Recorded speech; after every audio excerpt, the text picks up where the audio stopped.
Hello दोस्तों, मैं Madhav sir आपके अपने YouTube channel you like mathematics में स्वागत है। तो ध्यान दीजिए, ये टारगेट बैच है रेलवे ग्रुप डी का। इसमें हम पहले 51 क्वेश्चन पढ़ा दिए हैं। 52 नंबर क्वेश्चन देखिए, ये पहला चैप्टर नंबर सिस्टम चल रहा है जिसमें 51 क्वेश्चन पढ़ा दिया। 52 नंबर देखा जाए, ध्यान दीजिएगा, देखा जाए क्वेश्चन क्या है। यदि 3 क्रमागत विषम संख्या, 3 गो क्रमागत विषम संख्या ए, पहले इसको भूल जाइए, पहले समझिए 3 गो क्रमागत विषम क्या होगा। देखिए तो E1 क्या है, विषम संख्या है ना, विषम।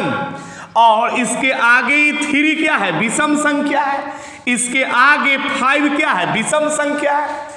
ये 3 गो क्रमागत विषम संख्या है, 3 गो क्रमागत विषम संख्या है। आगे 7 है, फिर 9 है, 11 है, 13 है। तो ये सब क्रमागत विषम संख्या है। ध्यान दीजिएगा, 1 2 3 4 5 6 7 गो क्रमागत विषम संख्या है। बात समझ रहे हैं ना। एगो बात याद रखिएगा, क्रमागत विषम संख्या के लगातार 2 पदों के बीच का डिफरेंस 2 का होता है। देखिए, जब भी क्रमागत विषम संख्या लिखा हुआ रहेगा ना, तो लगातार 2 पदों के बीच का अंतर 2 है। 1 और 3 में अंतर कितना का है, 2 का है। ध्यान दीजिएगा, 3 और 5 में अंतर कितना का है, 2 का है, 2 का है। ध्यान दीजिएगा, 5 और 7 में अंतर कितना का है, 2 का है। ध्यान दीजिएगा, देखा जाए इसमें भी अंतर कितना का है, 2 का है। तो क्रमागत विषम संख्या कहे चाहे क्रमागत सम संख्या कहे, क्रमागत विषम संख्या चाहे क्रमागत सम संख्या में डिफरेंस 2-2 का होता है। बात समझ रहे हैं ना। जैसे क्रमागत विषम संख्या है तो लगातार 2 पदों के बीच का डिफरेंस हर जगह क्या है, 2 है। हर जगह अंतर। क्रमागत विषम कहने का मतलब है कि लगातार 2 पदों के बीच का अंतर 2-2 का होगा, ताकि क्रमागत विषम संख्या चाहे क्रमागत सम संख्या में जो डिफरेंस होता है वो 2-2 का होता है। जैसे 2 है, ये 4 है, 6 है, 8 है, ध्यान दीजिएगा 10 है। तो ये क्रमागत सम संख्या लिखा हुआ है। क्या लिखा हुआ है, क्रमागत सम संख्या। तो ये क्रमागत सम संख्या में डिफरेंस 2-2 का है ना। देखिए, इसमें अंतर कितना का है, 2 का। इसमें अंतर 2 का है, इसमें भी 2 का, हर जगह 2 का। तो क्रमागत सम संख्या बोले चाहे क्रमागत विषम संख्या बोले, लगातार 2 पदों के बीच का अंतर 2 होता है। बात समझ रहे हैं ना। क्रमागत सम संख्या चाहे क्रमागत विषम संख्या, इसमें अंतर 2 का होता है। लगातार 2 पदों के बीच का डिफरेंस समान होगा। तो ध्यान दीजिएगा, देखा जाए लगातार 2 पदों के बीच का डिफरेंस समान होता है। जैसे ध्यान दीजिएगा, तो यदि 3 क्रमागत विषम संख्या बोला है, तो पहला क्रमागत विषम संख्या हम x माना।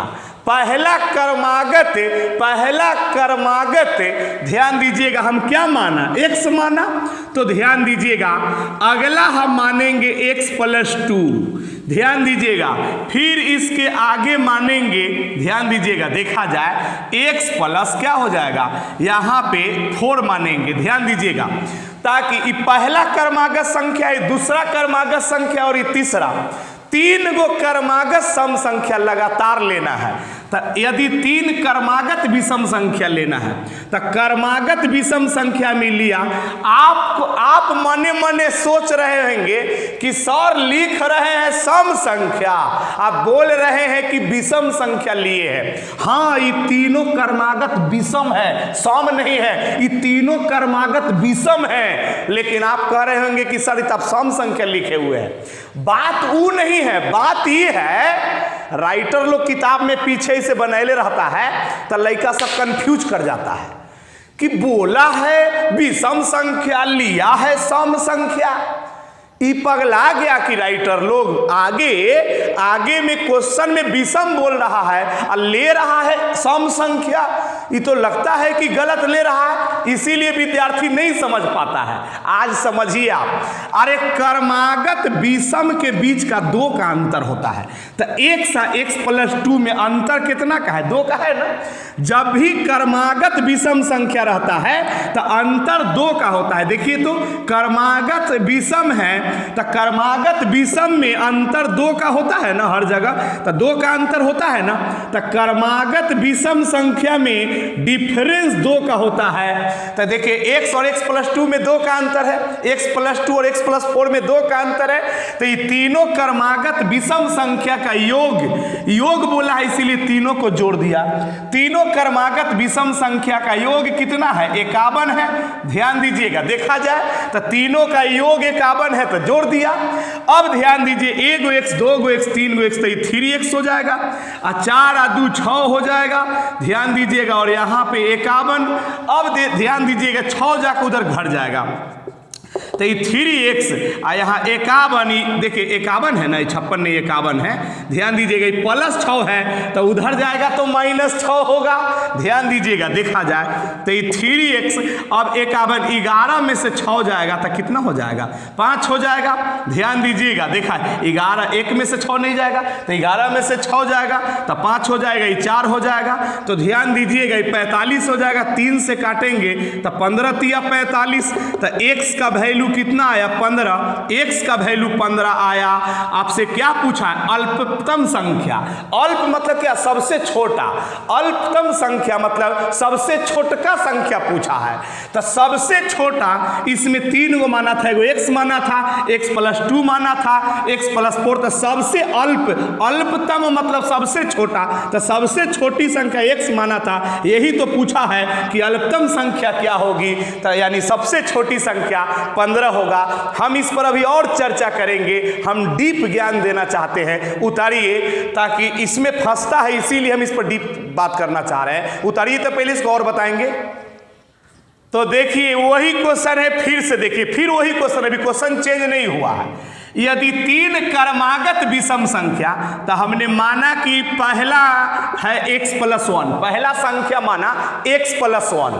ध्यान दीजिएगा, पहला माना x प्लस 1, तो दूसरा मानेंगे x प्लस 3। ध्यान दीजिएगा, तीसरा मानेंगे x प्लस 5।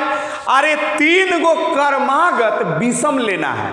हम सीधा बात ये कहना चाहते हैं कि कर्मागत विषम संख्या के लगातार 2 पदों में डिफरेंस 2-2 का होता है। कर्मागत विषम संख्या लिखा हुआ रहता है ना, जैसे 1 है, 3 है, 5 है, 7 है, ये कर्मागत विषम है तो अंतर 2-2 का हर जगह है, सब जगह डिफरेंस 2-2 का है। तो कर्मागत विषम संख्या में डिफरेंस 2-2 का होता है, इसीलिए x प्लस 1 पहला कर्मागत माना, दूसरा माना x प्लस 3, तीसरा माना x प्लस 5। तो यहाँ पे x प्लस 1 और x प्लस 3 में अंतर कितना का है? 2 का है। x प्लस 3 और x प्लस 5 में अंतर 2 का है। तो ऐसा चैन बनाइए, ऐसा सीरीज बनाइए संख्या का जिसका अंतर 2 का हो, ताकि कर्मागत विषम संख्या का चाहे कर्मागत सम संख्या का डिफरेंस 2 का होता है। तो इसमें भी तो डिफरेंस 2 का है। तो 3 गो कर्मागत सम संख्या ऐसा माना, और तीनों का योग इतना है, लेकिन तीनों का योग 51 है। आप ऐसे भी तो बना सकते हैं। ध्यान दीजिएगा, देखा जाए, गौर करेंगे तो 1 गो x 2 गो x, तो यहाँ 3 गो x हो जाएगा 3x। अब यहाँ पे 5 और 3 8 है, 1 9 हो जाएगा। ध्यान दीजिएगा, यहाँ पे क्या है? 51 है। गौर करेंगे, ध्यान दीजिएगा, देखा जाए तो यहाँ पे 3x और यहाँ पे 51 प्लस 9 है तो उधर माइनस 9 हो जाएगा। ध्यान दीजिएगा, तो ये 3x 11 में से 9 जाएगा। देखिए तो ध्यान दीजिएगा, 2 बचेगा, 11 में से 9 जाएगा तो 2 बचेगा, यहाँ 4 42 हो जाएगा।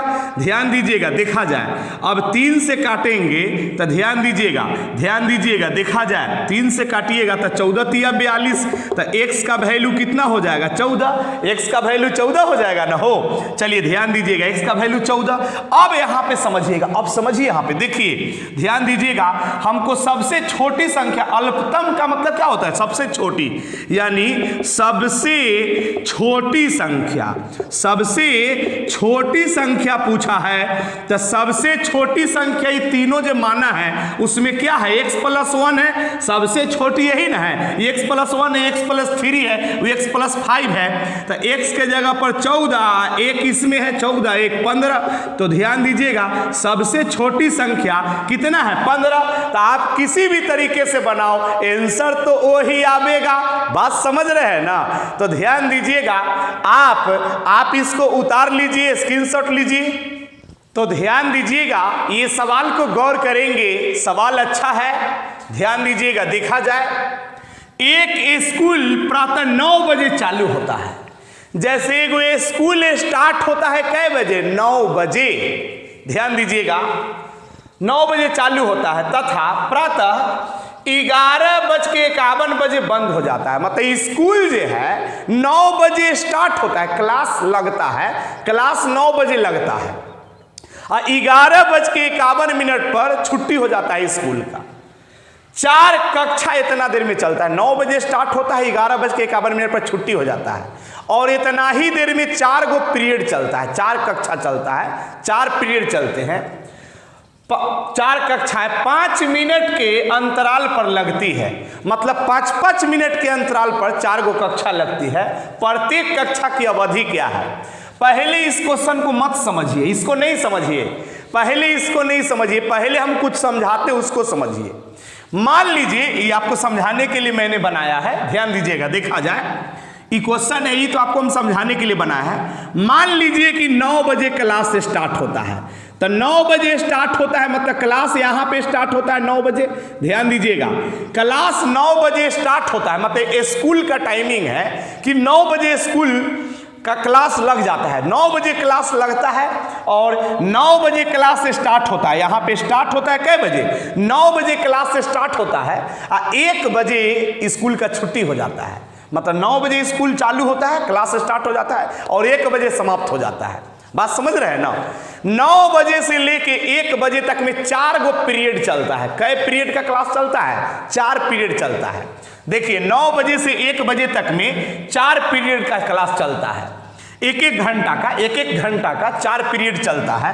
तो 9 बजे क्लास से स्टार्ट होगा। तो ध्यान दीजिएगा 9 बजे क्लास से स्टार्ट होगा तो 9 से 10 1 पीरियड चलेगा।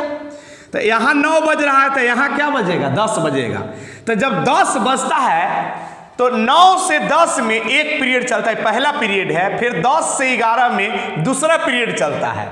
फिर ध्यान दीजिएगा 11 से 12 में तीसरा पीरियड का क्लास चलता है और 12 से 1 में चौथा पीरियड है। यानी 9 से 10 में पहला पीरियड है, ध्यान दीजिएगा, और 10 से 11 में दूसरा पीरियड है। 1-1 घंटे का क्लास चलता है। 11 से 12 में तीसरा पीरियड है, 12 से 1 में चौथा पीरियड का क्लास है। यही ना करा, यानी 9 बजे स्कूल चालू होता है 1 बजे और इतना देर में 4 गो पीरियड चलता है, 1 2 3 4 पीरियड चलता है और प्रत्येक पीरियड के बाद 5 मिनट आराम करते हैं टीचर लोग। ऐसा तो नहीं कि इस क्लास में से निकलेंगे उसमें चले जाएंगे। 5 मिनट का हर पीरियड के बाद टीचर आराम करते हैं, रेस्ट फरमाते हैं। ध्यान दीजिएगा। अच्छा, तो यहाँ वाला, यहाँ सबसे पहला बार, अरे 9 बजे, इससे पहले तो ये घर पे ही थे, 9 बजे से तो क्लास स्टार्ट होता है। तो 9 बजे से पहले तो ये आराम था। 9 बजे से पहले तो ये टीचर का आराम था। 9 बजे से पहले तो आराम था। पहला बार आराम 5 मिनट का कहाँ करेगा? 9 बजे क्लास से स्टार्ट हुआ तो पहला बार आराम होगा 10 बजे 5। हर पीरियड के बाद 5 मिनट आराम होता है। तो 9 बजे के बाद पहला बार यहाँ पे आराम होगा। बात समझ रहे हैं ना? कै मिनट का? 5 मिनट का आराम सबसे पहले। यहाँ 5 मिनट आराम नहीं होगा ताकि इससे पहले तो आराम में थे और दूसरा बार यहाँ 5 मिनट का आराम होगा। बात समझ रहे हैं ना, ध्यान दीजिएगा। तीसरा बार यहाँ 5 मिनट का आराम होगा और एकरा बाद तो छुट्टिए हो जाता है तो यहाँ आराम थोड़े होगा। इसके बाद तो छुट्टी हो गया तो अब तो सर को आराम है, अब तो सर को आराम है तो यहाँ वाला आराम गिनाएगा नहीं ना गिनाएगा। यानी 5-5 मिनट का कै गो आराम है, 3 गो आराम है तो 5-5 मिनट का 3 गो। जैसे जय गो पीरियड चलेगा ना उससे एगो कम आराम होगा। जैसे 4 पीरियड चला तो सर को आराम करना होगा 3 बार। जैसे 6 गो पीरियड चला तो 5 बार आराम होगा।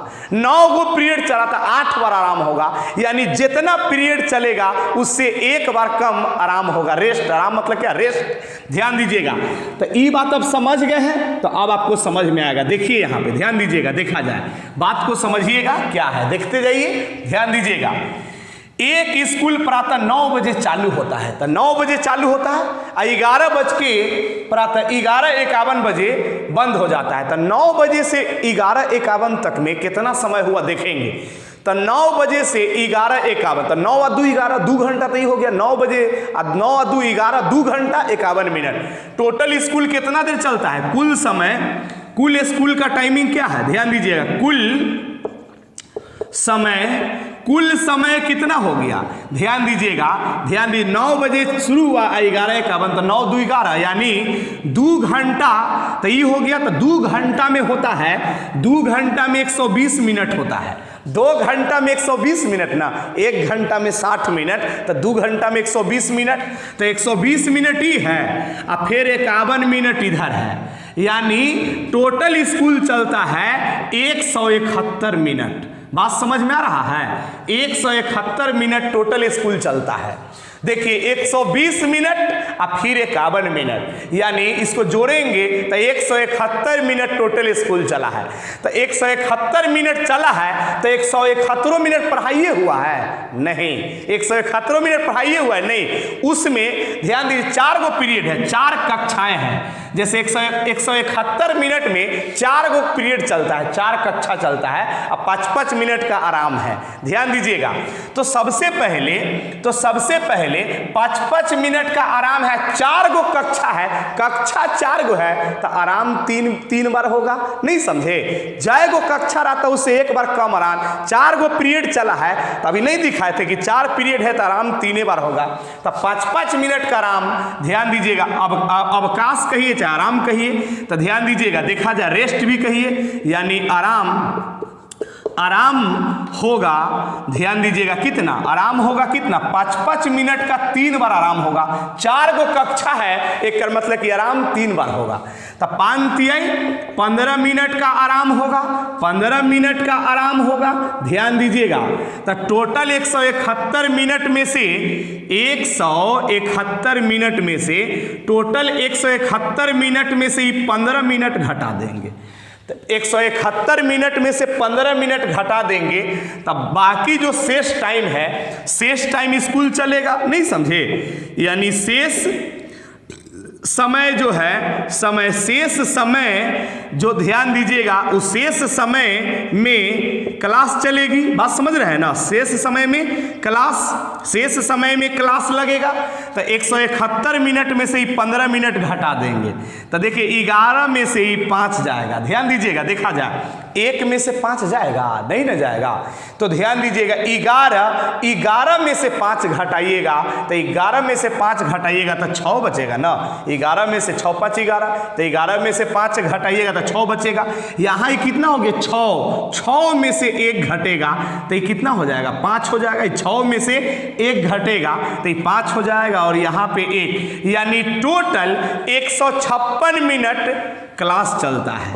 तो 156 मिनट में कै गो पीरियड है, अवकाश वाला टाइम घटा दिया तो 4 पीरियड है। तो क्लास की अवधि हो जाएगा क्या, क्लास की अवधि। ध्यान दीजिएगा, क्लास की अवधि यानी क्लास कितना टाइम चलता है। तो 156 मिनट में कै गो पीरियड है, कै गो अवधि है, 4 गो अवधि है। तो 4 से भागा दे देंगे। तो ध्यान दीजिएगा 4 तिया 12, तो 4 तिया 12 लग गया तो बचा 3। 15 में से 12 लग गया तो 3 बचा, तो ये 36 हो जाएगा। 4 नमा 36, यानी प्रत्येक पीरियड कै मिनट का है? 39 मिनट का है। तो यही तो पूछा है, प्रत्येक कक्षा की अवधि क्या है, यानी क्लास की अवधि, प्रत्येक क्लास की अवधि, इसमें प्रत्येक भी लगा सकते हैं, प्रत्येक क्लास की अवधि 39 मिनट है, यानी प्रत्येक कक्षा 39 मिनट का चलता है। बात समझ रहे हैं ना? तो आप इसका स्क्रीनशॉट लीजिए। तो ध्यान दीजिएगा, इस पर गौर करेंगे, क्या है आगे समझिए। बहुत अच्छा क्वेश्चन है। एक व्यक्ति अपने सबसे बड़े पुत्र को 2500 रुपया दिया। ध्यान दीजिएगा, देखा जाए, एगो आदमी अपने सबसे बड़का बेटा को 2500 रुपया दिया, ऐसा कह रहा है। ध्यान दीजिएगा, अपनी संपूर्ण संपत्ति का 5/12 भाग दूसरे पुत्र को दिया, यानी सबसे छोटका, सबसे दूसरा पुत्र को, सॉरी, सबसे पहला बेटा को, सबसे बड़ा बेटा को 2500 रुपया दिया, और दूसरा बेटा को कुल संपत्ति का 5/12 भाग दूसरा पुत्र को दिया। ध्यान दीजिएगा, और तथा सबसे छोटे पुत्र को उतना दिया जितना पहले और दूसरों को दिया। मतलब सबसे छोटका बेटा को उतना पैसा दिया जितना पैसा पहले का और दूसरा को दिया था ना, अकेले उतना दिया छोटका बेटा को। ऐसे भी लोग छोटका को थोड़ा ज्यादा प्यार करता है। ध्यान दीजिएगा, देखा जाए तो सबसे छोटे पुत्र की राशि कितनी है, सबसे छोटे पुत्र को कितनी राशि मिली। देखो, इस बात को भूल जाओ, हम देहाती भाषा में समझाते हैं, उसको समझिए। ध्यान दीजिएगा, जैसे एगो बाबा के पास एक बुजुर्ग आदमी, जब एगो आदमी बुजुर्ग हो जाता है, जब एक बाप जब बुढ़ा हो जाता है, तो सोचता है, उस आदमी के पास 3 गो बेटा है, 3 गो पुत्र है। बात समझ रहे हैं ना? तो आदमी जब बुढ़ा हो जाता है तो सोचता है कि अब हम पैसा कौड़ी लेके क्या करेंगे। तो सोचता है कि जे पैसा वैसा है ना, सब बेटा के बीच बांट देते हैं। तो एगो आदमी के पास 3 गो बेटा है, तो उस तीनों बेटा के बीच कैसे कैसे पैसा बांटता है। जब बुजुर्ग हो जाता है तो सब पैसा को तीनों बेटा के बीच बांट देता है। कैसे कैसे बांटता है, ध्यान दीजिएगा, देखा जाए। सबसे पहला बेटा को, सबसे बड़ा बेटा को 2500 रुपया देता है। सबसे बड़का बेटा को कितना देता है, ध्यान दीजिएगा, सबसे बड़का पुत्र को 2500 रुपया देता है, ऐसा कह रहा है। बात समझ रहे हैं ना? तो सबसे बड़का बेटा को 2500 रुपया देता है। चलिए ठीक है, अब दूसरे का बेटा को कुल संपत्ति का 5/12 भाग। तो यही तो मालूम नहीं है कि वो बाबा के पास, वो बुजुर्ग आदमी के पास टोटल कितना पैसा था, यही तो मालूम नहीं है। तब माना कि उसके फादर के पास कुल X धन था, टोटल X पैसा वो जमा करके रखे हुए थे। तो कुल संपत्ति, माना कि उनके पास X था, तो कुल संपत्ति का मतलब गुना, कुल संपत्ति का 5/12 भाग दूसरा का पुत्र को, यानी संपूर्ण संपत्ति का 5/, तो कुल संपत्ति माना कि उनके पास X है, तो कुल संपत्ति का 5/12 भाग दूसरा पुत्र को दिए। तो पहला पुत्र को इतना दिए और दूसरा पुत्र को कुल संपत्ति का 5/12 भाग दिए। ठीक है, और देखिए दुनेती कर रहे हैं ये बुढ़ाऊ दुनेती कर रहे हैं। देखिए, सबसे नन्ही बेटा को, सबसे छोटका को, ये दोनों को जितना दिए हैं ना, उतना अकेले ओकरा दे रहे हैं, चुप्पे। हाँ, ध्यान दीजिएगा, देखा जाए तो 2500 प्लस 5x/12। ध्यान दीजिएगा, 5x/, देखिए 5x/12, यानी तीसरे का बेटा को, सबसे नन्ही पुत्र को, ये दोनों को जितना दिए हैं ना, उतना अकेले इसको दे रहे हैं, दुनेती कर रहे हैं क्या। ध्यान दीजिएगा, तो पहला बेटा को 2500 और दूसरा का पुत्र को कुल संपत्ति का 5, कुल संपत्ति X माना, कुल संपत्ति का 5/12 भाग, और सबसे छोटका पुत्र को ये दोनों को जितना दिए हैं ना, उतना अकेले इसको देते हैं। तो ये 2500 + 5 इतना अकेले इसको मिलता है। इस तरह से वो कुल संपत्ति को बांट दिए, इस तरह से वो कुल संपत्ति को बांट दिए। कुल संपत्ति संपत्ति को बांटने का मतलब कि टोटल x संपत्ति उनके पास था तो टोटल x धन को बांट दिए। इस तरह से कुल धन बांट दिए, लेकिन कुल धन बांट दिए x। बात समझ में आ रहा है? सवाल सेट हो गया, अब सॉल्व कर देना है। ध्यान दीजिएगा, देखा जाए यहां तो हम ब्रैकेट जानबूझ के दे दिया है, ब्रैकेट नहीं दीजिएगा तो काम चलेगा। ध्यान दीजिएगा, देखा जाए तो ये 2500 2500 5000। ध्यान दीजिएगा, 2500 2500 5000 हो जाएगा ना। अब देखो ये 5x बटे 12, यहाँ भी 5x बटे 12 तो 10x बटा मतलब 12 हो जाएगा ना, हो यानी 5x बटा 12, ये हो है 5x बटा 12 तो 5x 5x 10x 12 12 calcium 12 5x same जो चीज़ यहाँ वही चीज़ यहाँ तो 5x 5x 10x 12 12 कैल्शियम 12। ध्यान दीजिएगा, बराबर में क्या है x है। अब ध्यान दीजिएगा तो यहाँ पे 10x बटा 12। अभी यहाँ पे देखिएगा, अब यहाँ पे ध्यान दीजिएगा, देखा जाए आप ऐसे भी कर सकते हैं। ये 5000 को रहने दीजिए, ध्यान दीजिएगा, अब बराबर x की प्लस में तो उधर माइनस में चला जाएगा 10x बटे 12। ये प्लस में है तो माइनस में 10x प्लस 12 हो जाएगा ना, बटा में 12। ध्यान दीजिएगा, देखा जाए तो ये कितना हो जाएगा 5000। अब यहाँ पे 12 देखिए भिन्न के घटाओ बनाइए ना, भिन्न के घटाओ बना के देखिए कितना आता है। और नहीं तो डायरेक्ट 5 मतलब 12 में x से गुना करेंगे तो 12x में से 10x घटा देना है तो 2x अब बटा में क्या हो जाएगा 12। अरे 12 में x से गुना करेंगे 12x, अब 12x में से 10x घट जाएगा तो 2x अब बटा में 12। अब ध्यान दीजिएगा, देखा जाए गौर करेंगे, ये 2 से काटिएगा ना तो ये 2500 बार में कटेगा, नहीं 5000 है तो 2500 बार में कटेगा। ध्यान दीजिएगा, यहाँ पे भागा में 12 है तो इधर आएगा गुना में 12 हो जाएगा। तो ध्यान दीजिएगा, देखा जाए गुना में 12 हो जाएगा तो इधर x बचेगा तो यहाँ पे x का वैल्यू हो जाएगा 25 में 12 से गुना कीजिएगा तो यहाँ पे कितना हो जाएगा 300, आई 2 गो शून्य हो जाएगा, यानी कितना हो जाएगा 30,000 हो जाएगा। तो ये 30,000, 30 पर 3 गो शून्य 30,000, तो 30,000 तो बाबा के पास कुल संपत्ति है। वो बुजुर्ग आदमी के पास हमने माना था कि कुल संपत्ति x है, यानी कुल संपत्ति उनके पास कितना है 30,000 है। बात समझ रहे हैं, कुल संपत्ति 30,000 है। लेकिन यहाँ पे कुल संपत्ति नहीं पूछा है, कुल संपत्ति पूछता ना तो यही आंसर हो जाता, कुल संपत्ति पूछता कि कितना है तो यही आंसर हो जाता। लेकिन यहाँ पूछा है कि सबसे छोटे पुत्र को कितना मिला है। तो देखिए तो इसको ध्यान दीजिएगा, सबसे छोटे पुत्र को कितना मिला ये पूछेगा तो सबसे छोटे पुत्र को कितना मिलेगा।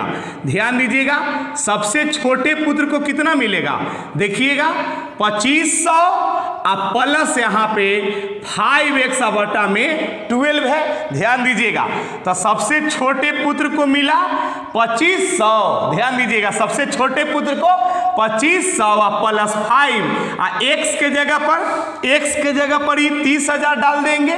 ध्यान दीजिएगा, देखा जाए, ध्यान दीजिएगा, अब बट्टा में 12, ध्यान दीजिएगा बट्टा में 12। तो यहाँ पे ध्यान दीजिएगा, देखा जाए यहाँ पे मतलब कुछ नहीं किया, x के जगह पर x का वैल्यू 30 बैठा दिया। अब यहाँ पे ध्यान दीजिएगा, देखा जाए काट कुट करेंगे तो सॉरी 2500 है तो 2500।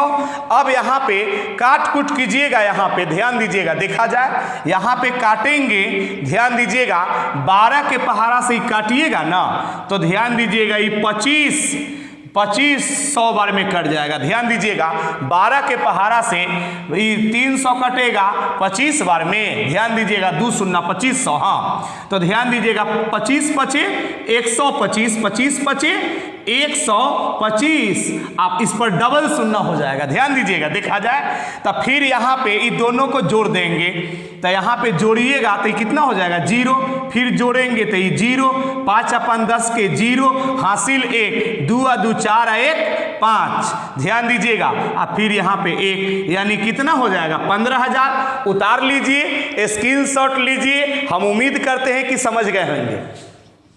तो ध्यान दीजिएगा, इस पर गौर करेंगे, समझने की कोशिश कीजिए आप लोग। देखिए तो क्या है, क्वेश्चन बहुत अच्छा है। एक ट्रेन ने किसी स्टेशन से कुछ यात्री को लेकर यात्रा आरंभ की। एक स्टेशन से कुछ यात्री लेकर यात्रा आरंभ की। पहले विश्राम स्थल पर मतलब पहला बार जहां गाड़ी रुकती है आधे यात्री उतर गए और 135 को चढ़ गए।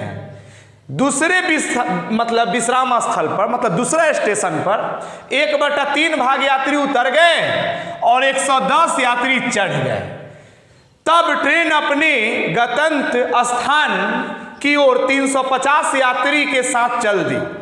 जब ट्रेन ने यात्रा आरंभ की थी तो उसने कितने यात्री को लेकर यात्रा शुरू किया था, उसमें कितने यात्री थे? देखो, इस बात को मत समझो, इसको मत समझो, नहीं समझ में आएगा। हम जो बोलते हैं उसको समझिए, हम जो बोलते हैं उसको समझिए, ध्यान दीजिएगा। जैसे कोई रेलगाड़ी, जैसे ध्यान दीजिएगा, कोई रेलगाड़ी मान लीजिए कि कोई स्टेशन से चलना आरंभ किया, पहली बार, उससे पहले गाड़ी लगी हुई थी। ध्यान दीजिएगा, देखा जाए, गौर करेंगे तो आप ऐसे समझिएगा कि कोई रेलगाड़ी मुजफ्फरपुर स्टेशन से चलना शुरू की, मुजफ्फरपुर जंक्शन से चलना शुरू की। तो कोई रेलगाड़ी मुजफ्फरपुर स्टेशन से चलना शुरू किया और कुछ पैसेंजर लेके चला, कुछ यात्री लेके चला, मतलब कुछ पैसेंजर लेके चला। कितना पैसेंजर मुजफ्फरपुर से लेके चली ये पता नहीं है, बात समझ में आ रहा है ना? तो कुछ पैसेंजर को लेके रेलगाड़ी चली, समझ गए ना बात को? कुछ पैसेंजर, तब माना कि एक्स पैसेंजर लेके मुजफ्फरपुर से गाड़ी खुली और तो वहां से कुछ पैसेंजर लेके खुली। पहली बार हाजीपुर में आकर, मुजफ्फरपुर से खुली ना तो बीच में कहीं नहीं रुकती है, पहली बार हाजीपुर जंक्शन पर आकर रुकती है, हाजीपुर जंक्शन पर आकर गाड़ी रुकती है। तो पहला बार जहां पे गाड़ी रुका ना, जितना पैसेंजर लेके आई थी मुजफ्फरपुर से उसका आधा यात्री हाजीपुर में उतर जाती है और वहां पे 135 यात्री चढ़ जाते हैं। अरे गाड़ी जहां रुकती है वहां लोग उतरते भी और चढ़ते भी है। तब मुजफ्फरपुर से एक्स पैसेंजर, हमने माना कि मुजफ्फरपुर से रेलगाड़ी खुली और वहां से एक्स को पैसेंजर लेके चली थी, एक्स पैसेंजर लेके चली थी। कितना पैसेंजर शुरू में लेके चली थी यही तो निकालना है। तब माना कि मुजफ्फरपुर से चली थी तो एक्स पैसेंजर लेके चली थी और जितना पैसेंजर लेके आई थी उसका आधा पैसेंजर, पहली बार हाजीपुर में गाड़ी रुकती है तो जितना लेके आई थी उसका आधा उतार दिया और 135 को हाजीपुर में चढ़ा भी लिया। बात समझ रहे हैं ना? चलिए, यहां उतरने चढ़ने का काम खत्म हो गया हाजीपुर जंक्शन पर। फिर यहां से गाड़ी खुलेगी और जाके पटना राजेंद्र नगर जंक्शन पर रुकती है। ध्यान दीजिएगा, दूसरा बार तो वहां पे फिर दूसरा स्थान पे अब तक के जितना पैसेंजर गाड़ी में है ना, अभी तक में जितना पैसेंजर गाड़ी में है उसका 1/3 भाग पैसेंजर उतार देती है, उसका 1/3 भाग पैसेंजर उतार देती है और 110 पैसेंजर यहां चढ़ा लेती है राजेंद्र नगर पटना जंक्शन पर। ध्यान दीजिएगा, तो 110 पैसेंजर यहां पे चढ़े, ध्यान दीजिएगा। और इस तरह से जब गाड़ी पटना दूसरा स्टेशन पर से उतरने चढ़ने के बाद जब गाड़ी खुल गई तो देखा जाता है कि अब इस गाड़ी में 350 पैसेंजर बचा हुआ है। कितना? 350, 350 पैसेंजर बचा हुआ है। ध्यान दीजिएगा, 2 स्टेशन के बाद गाड़ी में देखा जाता है कि 350 पैसेंजर बचा हुआ है। तो आप बताइए कि जब मुजफ्फरपुर से गाड़ी खुली थी तो कितना पैसेंजर लेके खुली थी, यही पूछ रहा है। समझ गए? चलिए ध्यान दीजिएगा, तो हमने माना कि गाड़ी मुजफ्फरपुर से खुली थी तो शुरू में एक्स पैसेंजर लेके खुली थी, माना कि टोटल पैसेंजर एक्स को लेके खुली थी। सबसे पहला बार मुजफ्फरपुर से खुली तो हमने माना कि शुरू में एक्स पैसेंजर लेके खुली, तो वहां से खुली एक्स पैसेंजर लेके और सबसे पहला बार हाजीपुर जंक्शन पर आकर ही गाड़ी रुकती है। बात समझ रहे हैं ना? तो हाजीपुर जंक्शन पर आकर रुकती है तो जितना पैसेंजर वहां से लेके आई है उसका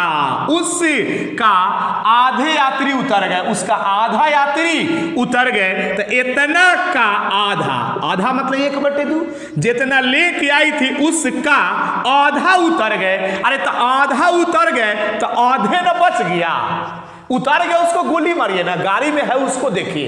तो जितना लेके आई थी उसका आधा पैसेंजर उतर गया, तो इतना का आधा उतर गया और इतना का आधा बच गया।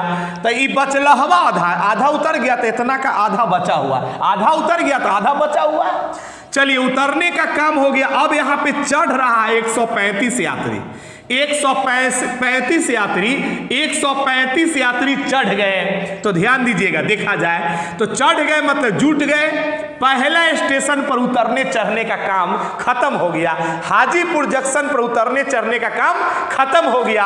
अब इतने पैसेंजर लेके अब अगले स्टेशन पर जाएगी पटना राजेंद्र नगर। अब इतना ही पैसेंजर लेकर के अगला जंक्शन पर जाएगी। तो अब अभी तक जितना गाड़ी में बचा हुआ है ना, अभी तक इतना ही ना पैसेंजर है, इतना का जितना है ना उसका 1/3 भाग, जितना है उसका 1/3 भाग पटना जंक्शन पर उतर गया। तो 1/3 भाग उतर गया तो 2/3 भाग बच गया। जितना पैसेंजर है उसका, जितना पैसेंजर है उसका 1/3 उतर गया, तो उतर गया उसको छोड़िए ना, बचा कितना वो देखिए। तो जितना पैसेंजर है उसका 1/3 उतर गया, तो 1/3 का शेष होता है 2/3, 1/3 का शेष होता है 2/3। कैसे निकाला जाता है? 3 में से 1 घटा देंगे, 3 में से 1 घटा देंगे तो 2/3, तो 2/3 बचा हुआ है। कोई बोलेगा कि 1/4 भाग उतर गया तो गाड़ी में बच कितना गया? तो 1/4 उतर गया तो गाड़ी में बच जाएगा कितना? ध्यान दीजिएगा, ध्यान दीजिएगा, 4 में से 1 घटा दीजिए तो 3/4 गाड़ी में बच जाएगा। ध्यान दीजिएगा, तो 1/3 उतर गया तो बच गया कितना? 2/3, 3 में से 1 घटा देंगे 2/3। कहेगा ना कि ध्यान दीजिएगा 2/5 भाग आदमी, ध्यान दीजिएगा, मर गया तो शेष कितना बचा हुआ है? 3/5। ध्यान दीजिएगा, शेष कितना बचा हुआ है? 5 में से 2 घटा देंगे तो 3/5 शेष बचा हुआ है। समझ गए ना बात को? तो वही चीज है। तो जितना पैसेंजर लेके चली थी यहां से हाजीपुर से, तो उसका 1/3 भाग उतार दिया। तो इतना का 1/3 उतर गया, तब गाड़ी में बचा हुआ है इतना का 2/3। तो इतना बचा हुआ है और पटना जंक्शन पर 135 गो पैसेंजर, सॉरी 135 नहीं, पटना जंक्शन पर 110 पैसेंजर चढ़ जाता है। पटना जंक्शन पर 110 पैसेंजर चढ़ जाती है। तो यहां भी उतरने चढ़ने का काम खत्म हो गया पटना जंक्शन पर भी। अब गाड़ी में देखा जाता, फिर यहां से गाड़ी खुलती है तो रास्ते में टीटी गिनता है तो गाड़ी में 350 यात्री बचे हुए। तो अब इतना यात्री बचे हुए हैं, लेकिन 2 स्टेशन के बाद बचे हुए हैं 350। तो अब इतना बचे हुए हैं, लेकिन अब इतना बच गया, लेकिन अब बचा हुआ है 350। हम उम्मीद करते हैं कि सेटिंग समझ में आया होगा। ध्यान दीजिएगा, देखा जाए, गौर करेंगे, ध्यान दीजिएगा, देखा जाए तो 110 को पहले उधर ले जाके घटा दीजिए, प्लस में तो उधर जाएगा माइनस में। तो यहां पे हो जाएगा x/2 और यहां पे देखिएगा, ध्यान दीजिएगा 135, ध्यान दीजिएगा यहां पे 2/3 हो जाएगा। ध्यान दीजिएगा, देखा जाए, गौर करेंगे, 110 उधर जाके घट जाएगा। तो ध्यान दीजिएगा 0 में से 0 जाएगा 0। ध्यान दीजिएगा, देखा, आप इसी में से इसको घटा दीजिए ना, तो 5 में से 1 जाएगा तो कितना हो जाएगा? 4 हो जाएगा। यहां पे देखिए 3 में से 1 जाएगा तो 2 हो जाएगा, तो 240 हो जाएगा। उधर जाके घटा दीजिएगा तो 240 हो जाएगा। ध्यान दीजिएगा, देखा जाए अभी 2/3 से इसमें भी गुना होगा, 2/3 से इसमें भी, 2 ब्रैकेट मतलब दोनों में, इसमें भी है और इसमें भी। तो इसमें x/2 में गुना करेंगे 2/3 से, इसमें इससे गुना करेंगे तो 2 से 2 कट जाएगा तो 1/3 बचेगा ना। ध्यान दीजिएगा 1/3 बचा, तो यहाँ पे 1/3 लिख दिया, प्लस है तो प्लस।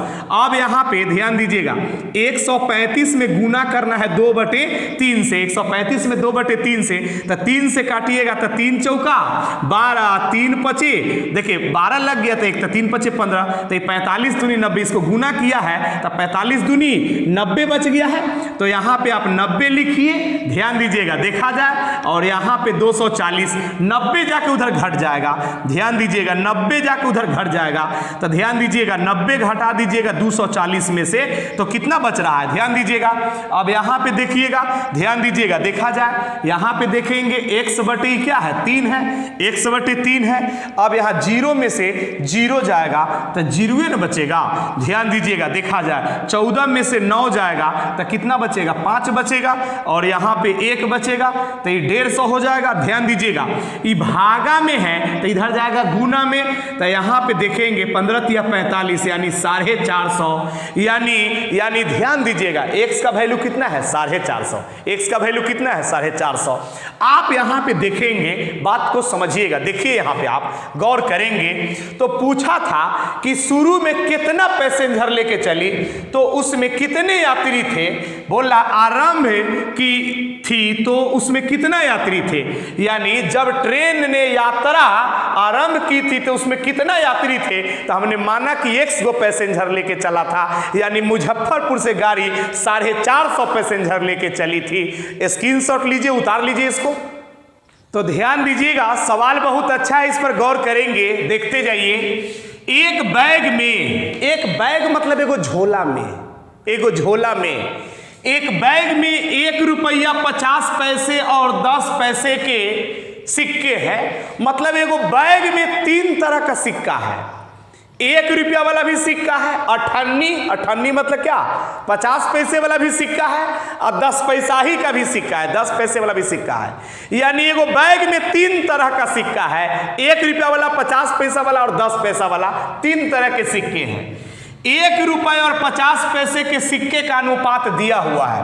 देखिए 1 रुपये और 50 पैसे, 1 रुपये और 50 पैसे के सिक्के का अनुपात है 2:5। 1 रुपये और 50 पैसे के सिक्के का अनुपात 2:5 है, तथा 50 पैसे और 10 पैसे, देखिए 50 पैसे और 10 पैसे, 50 पैसे और 10 पैसे के सिक्कों का अनुपात है 4:9। ध्यान दीजिएगा, 50 पैसा 50 पैसा ही या 10 पैसा ही, मतलब 58 या 10 पैसा ही के सिक्का का अनुपात 4:9 है। यदि बैग में कुल 1125 रुपया है, सब पैसा को जोड़ता है ना, तीनों तरह के सिक्का को गिनता है तो 1125 रुपया पुर रहा है। ध्यान दीजिएगा, 1 रुपए के सिक्कों की कुल संख्या क्या है, यानी एक टकिया के कै गो सिक्का है, 1 रुपया वाला कै गो सिक्का, यही पूछ रहा है। तो सबसे पहले तो देखिए कि ये भी 50 पैसा ही है, दोनों 50-50, ये भी 50 पैसे का सिक्का है और ये भी 50 पैसे का सिक्का है। ये दोनों सेम चीज है, दोनों सेम चीज है, तो सेम चीज का वैल्यू सेम होना चाहिए। ये दोनों सेम चीज है ना, तो इसका मान भी सेम होना चाहिए। ध्यान दीजिएगा, ये दोनों सेम चीज है तो वैल्यू भी सेम होना चाहिए। ध्यान दीजिएगा, तो ये दोनों सेम चीज का वैल्यू सेम आना चाहिए। तो ये दोनों सेम चीज है तो वैल्यू सेम नहीं ना है, ये 5 है 4 है, सेम नहीं ना है, तो सेम करेंगे, बैलेंस करेंगे। क्या दिमाग लगाए कि दोनों सेम चीज है तो वैल्यू भी सेम हो जाना चाहिए। तो हमने सोचा कि ई वाला 4 से हम इसमें 4 से इसमें गुना कर दिया, 5 से इसमें गुना कर दे तो ये सेम हो जाएगा। तो 4 से ई वाला 4 से पहिलक्का में गुना कर दिया तो 4 दूनी 8 और 4 पचे 20। इसमें हम 5 से गुना कर दिया, ये खुद सोचना पड़ता है। तो हमको लगा कि ये वाला 5 से इसमें, ये वाला 4 से इसमें कर देंगे तो सेम हो जाएगा। ये बैलेंस खुद से करना पड़ता है। क्या करे कि दोनों सेम चीज है तो मान भी सेम आना चाहिए। तो 5 से गुना किया इसमें तो 5 नामा 45 और 5 चौका 20। तो ध्यान दीजिए, अब सेम हो गया। देखिए 50 पैसा का सिक्का 20 गो है और ये भी 50 पैसा का सिक्का, दोनों सेम चीज है। तो 50 पैसा का सिक्का दोनों सेम चीज है तो सेम आ गया ना।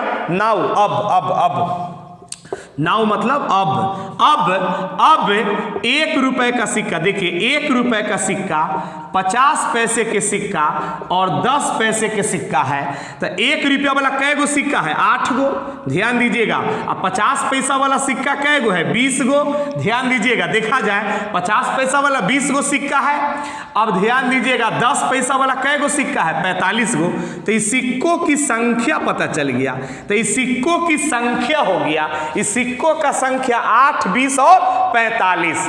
तो सिक्कों की संख्या को मूल्य में लाने के लिए, मूल्य मतलब क्या, रुपया में, ताकि रुपया में है टोटल 1125 रुपया, तो सिक्कों की संख्या को मूल्य में लाने के लिए गुना करते हैं।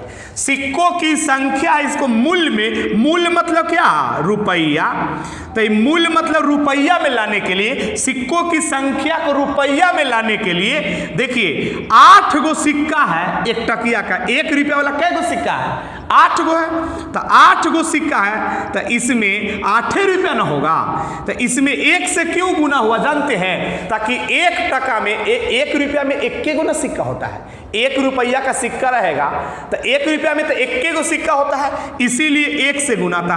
8 गो सिक्का है तो 8 रुपया होगा, ये मूल मतलब रुपया 8 रुपया होगा। ध्यान दीजिएगा, 20 गो सिक्का है, 98 का 50 पैसा वाला 20 गो सिक्का रहेगा तो मतलब 10 रुपया नहीं होगा, अरे 50 पैसा वाला 20 गो सिक्का है तो 10 रुपया नहीं होगा। कैसे, ताकि ध्यान दीजिएगा, देखा जाए इसमें 1/2 से गुना किया, जानते हैं 1/2 से क्यों गुना किया, 1/2 से क्यों गुना किया, ताकि 1 रुपया में, 1 टकिया में 2 गो ठन्नी होता है, 1 टकिया में 2 गो 50 पैसा ही होता है, इसीलिए 1/2 से गुना किया। 2 से गुना करेंगे तो 10 बार में कर जाएगा, तो 10 में 1 से 10 रुपया होगा, गुना कर देने पर इस संख्या जो है मूल्य में आ रहा है, तो 8 रुपया, 10 रुपया, 18 रुपया। ध्यान दीजिएगा, देखा जाए यहाँ पे 1/10 से गुना होगा। 1/10 से क्यों गुना किया जानते हैं, 1/10 से क्यों गुना किया, ताकि 1 रुपया में 10 पैसा ही के 10 गो सिक्का होगा, 1 रुपया में 10 गो न सिक्का होगा 10 पैसा ही का, इसीलिए 1/10 से गुना किया।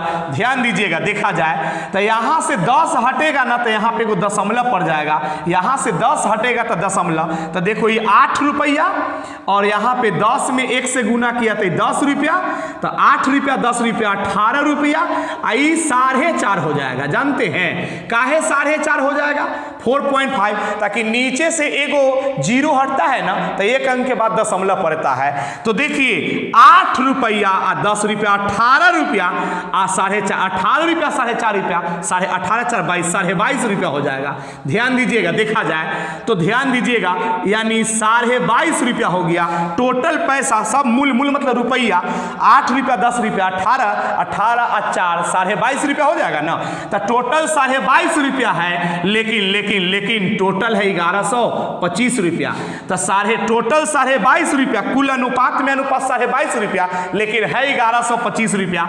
यहां से 1 का वैल्यू ले आएंगे तो 1 का वैल्यू देखिएगा 1125 और यहां पे 22.5 हो जाएगा। ध्यान दीजिएगा, इतना का वैल्यू इतना है तो 1 का वैल्यू तो नीचे चला जाएगा। ध्यान दीजिएगा, तो 1 का वैल्यू ही हो गया, 1 का वैल्यू ही हो गया।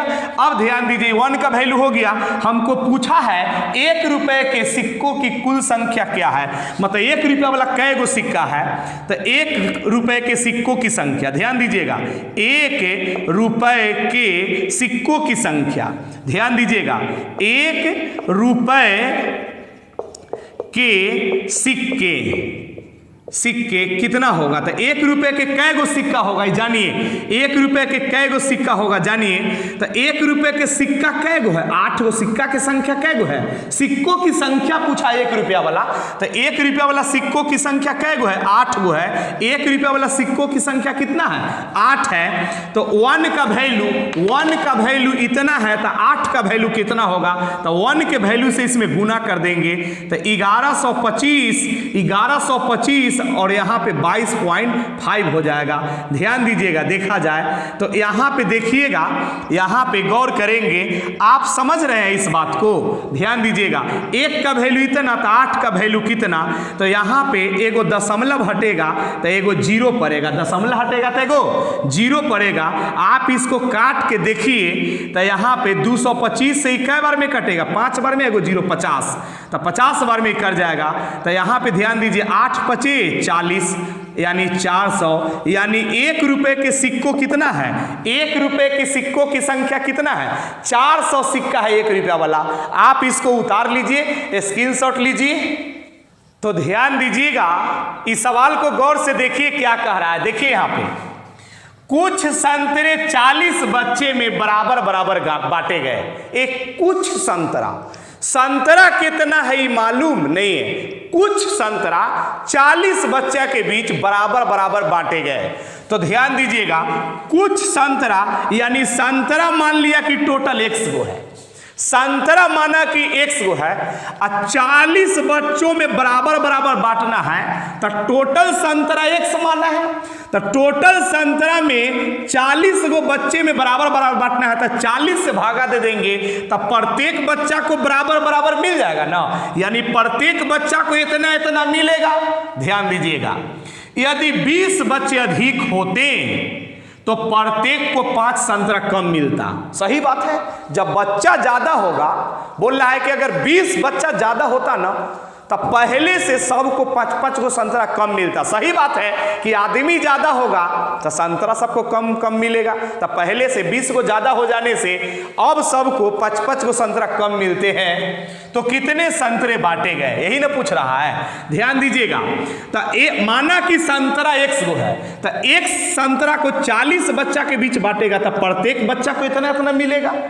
संतरा तो उतना ही है, अगर 20 गो बच्चे बढ़ जाए तो 20 बच्चे बढ़ने का मतलब कि पहले 40 गो है अब हो जाएगा 60 गो। यदि 20 बच्चे अधिक होते तो 20 बच्चा अधिक होने का मतलब क्या है कि 60 गो बच्चा होता, तो अधिक होते तो प्रत्येक को 5-5 कम मिलता। तो अगर 60 बच्चा होता ना तो संतरा तो उतना ही है, 60 से भागा देंगे तो अब प्रत्येक बच्चा को इतना, पहले 40 बच्चा में बढ़ते हैं तो प्रत्येक को इतना इतना मिलता है, लेकिन वही संतरा को 60 बच्चा के बीच बांटते हैं तो अब प्रत्येक को इतना इतना मिलता है। बात समझ रहे हैं ना। ई वाला वैल्यू बड़ा होगा ताकि छोटा चीज से भाग देने पर वैल्यू बड़ा आता है, अब बड़ा चीज से भाग देने पर वैल्यू छोटा आता है। तो ये बड़ा वैल्यू है ये छोटा वैल्यू है, तो पहले प्रत्येक को इतना इतना मिलता था, अब 20 गो बच्चा बढ़ जाएगा तो अब प्रत्येक को इतना इतना मिलता है, यानी पहले जितना जितना मिलता था अब जितना जितना मिलता है उसमें अंतर है कै का, 5 संतरा का। ताकि बोल रहा है कि 20 बच्चा बढ़ जाने से अब सबको पहले से 5-5 को कम मिलता है, यानी पहले जितना जितना मिलता था अब जितना जितना मिलता है, ये दोनों में अंतर है कितना का, 5 संतरा का। यानी 20 गो बच्चा बढ़ जाने से अब प्रत्येक को 5 संतरे कम मिलते हैं, तो ये वाला वैल्यू कम है।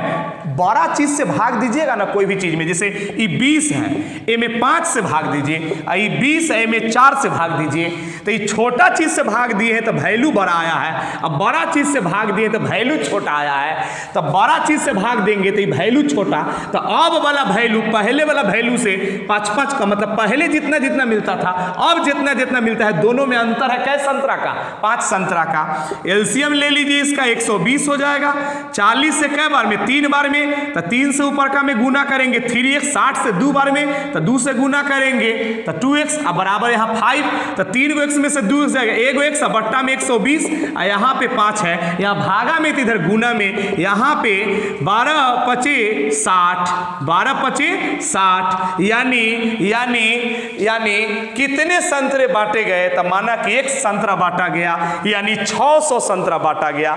ध्यान दीजिएगा, इसका स्क्रीनशॉट ले लीजिए। और अभी हम रेलवे ग्रुप डी का टारगेट बैच का पहला चैप्टर पढ़ा रहे थे, नंबर सिस्टम। ये नंबर सिस्टम अब समाप्त हो गया है। ध्यान दीजिएगा, इसमें सेलेक्टेड देखो, टारगेट बैच का मतलब क्या होता है, टारगेट बैच का मतलब ये थोड़े होता है कि एकदम एक एक गो फाउंडेशन की तरह पढ़ाई होता है। टारगेट में एकदम गेसिंग रहता है कि ये सा सवाल हमेशा करता है तो वही सा सवाल को करवाया जाता है। तो ये सब नंबर सिस्टम में इतना ही सवाल, हमारे ख्याल से यही सा सवाल ज़्यादा पूछेगा, जो कि मेरा अनुभव है, ठीक है ना। तो ये नंबर सिस्टम आज समाप्त हो रहा है। अगला वीडियो में अगला चैप्टर शुरू होगा, तो कोई भी एक नया टॉपिक शुरू करेंगे। ये नंबर सिस्टम समाप्त कर दिए हैं टारगेट बैच का, ग्रुप डी का। अब हम नया चैप्टर शुरू करेंगे, अगला वीडियो से नया चैप्टर का वीडियो आएगा, ठीक है ना। तो आज की सेवा इतना ही रहने दीजिए, ठीक है।